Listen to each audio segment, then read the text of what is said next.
2,000 new cases on Thursday. Washington, D.C. itself had the deadliest day yet with coronavirus, 19 deaths in the District of Columbia. Now, Mitch McConnell, he has not said whether or not he consulted with the Capitol attending physician or if the Capitol attending physician gave him different information from what was given to the House of Representatives. And when they reconvene the Senate, keep in mind this is more than just senators. That means staff, it means U.S. Capitol police officers, also custodians. This is what worries Chris Van Hollen, Democratic Senator from Maryland. I'm very worried about all the Capitol staff and putting their health and lives at risk. I want to make sure that Senator McConnell puts in place adequate protections to make sure that the Senate doesn't become a vector for the coronavirus. The House and Senate rarely agree on much, including when each body should meet during a pandemic. The House originally planned to meet next week, too, but Democratic leaders retreated when the Capitol attending physician, Dr. Brian Monahan, expressed concerns about the House returning as numbers in Washington, D.C. aren't dropping yet. And it's little surprise that in Congress, returning to session is a Democrat versus Republican issue. We've gotten guidance from the attending physician, and I'm a physician, and I agree with what we're going to be doing starting Monday in the Senate in a safe and smart way.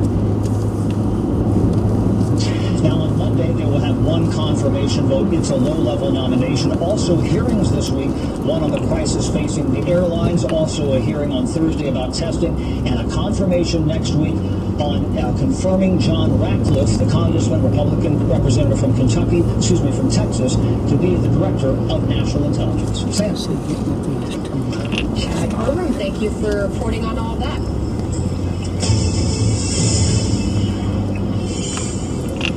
Implemented life-saving travel restrictions and directed billions of dollars toward the development of therapies and vaccines. We accelerated treatments, including remdesivir, which is reportedly showing encouraging preliminary results.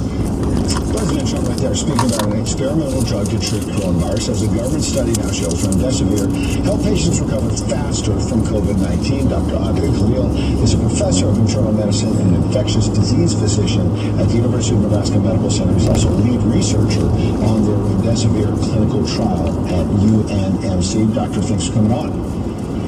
Thanks, I appreciate it. What do we need to know about where we are with this? So I think that the important news is that this was a randomized placebo-controlled trial in the sense that we are doing this trial. We started right here at the University of Nebraska on February 21st in conjunction with the NIH. And after we started the trial here in Omaha, we ended up getting another 70 different hospitals around the country and outside the country. And in a matter of about 58 days, we enrolled over 1,000 patients that received either remdesivir or placebo.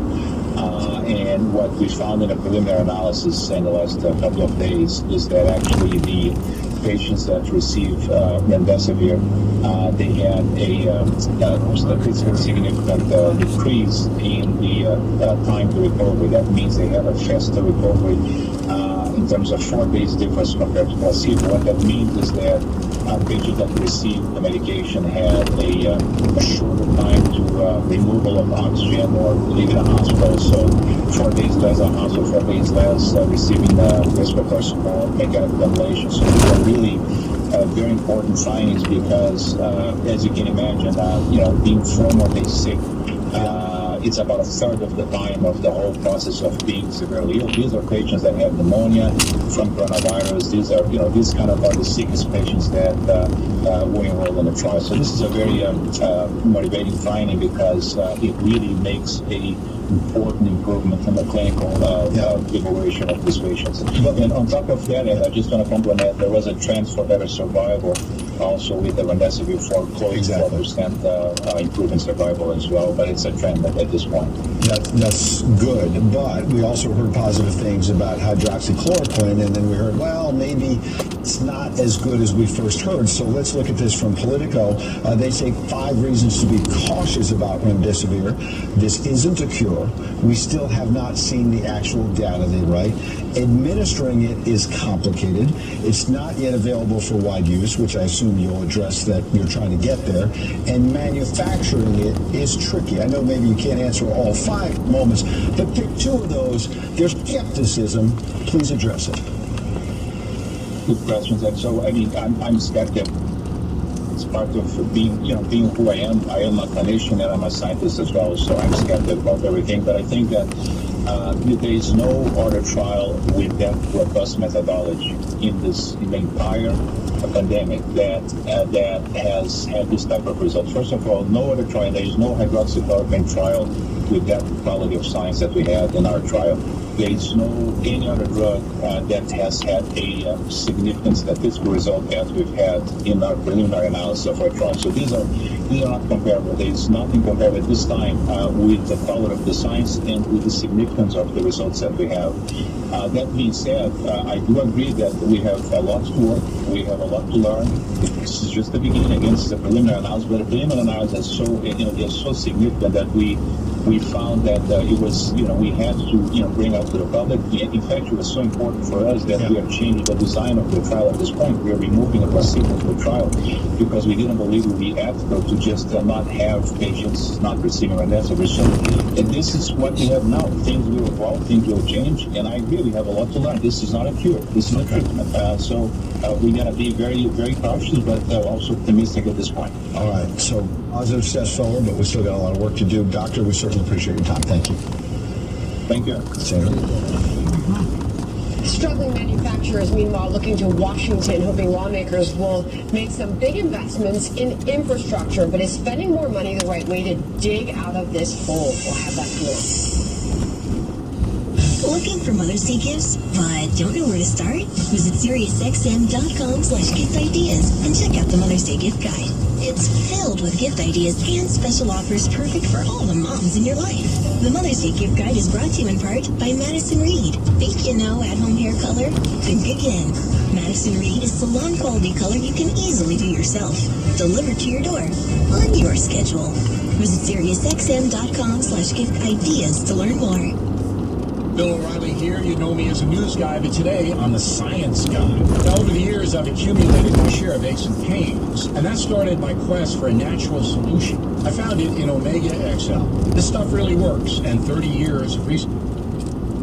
Omega XL is a safe, powerful, natural, anti-inflammatory supplement that relieves my joint pain, muscle pain, stiffness. It's life-changing. Whatever you take for aches and pains, you'd be wise to try Omega XL. There's another reason I take it. In these crazy times, you have to guard your immune system. Research shows that Omega XL helps support immune health, and that is essential. Here's your special discount from me. Order now and get a second bottle free. Go to OmegaXL.com/XM for more information. That's Omega, the letters XL.com/XM. Or call 1-800-844-4888. 800-844-4888. These statements have not been evaluated by the FDA. This product is not intended to diagnose, treat, cure, or prevent any disease. 1877 cars for kids. KAR. Our approach is simple. Here's our secret. We make sharp, durable blades and sell them at honest prices for as low as $2 each. By about 100,000, the number of New Yorkers who would have been hospitalized. 100,000 hospitalized. To be hospitalized, you have to be seriously ill. A portion of those 100,000 would have passed away. So all this inconvenience, all this turmoil, for what? To keep 100,000 people out of hospitals. That's for what?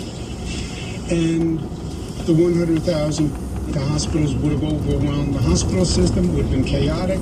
That's where Italy was. And a number of those 100,000 would have died.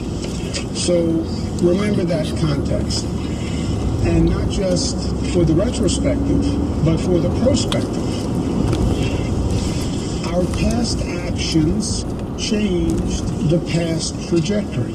Our present actions will determine the future trajectory.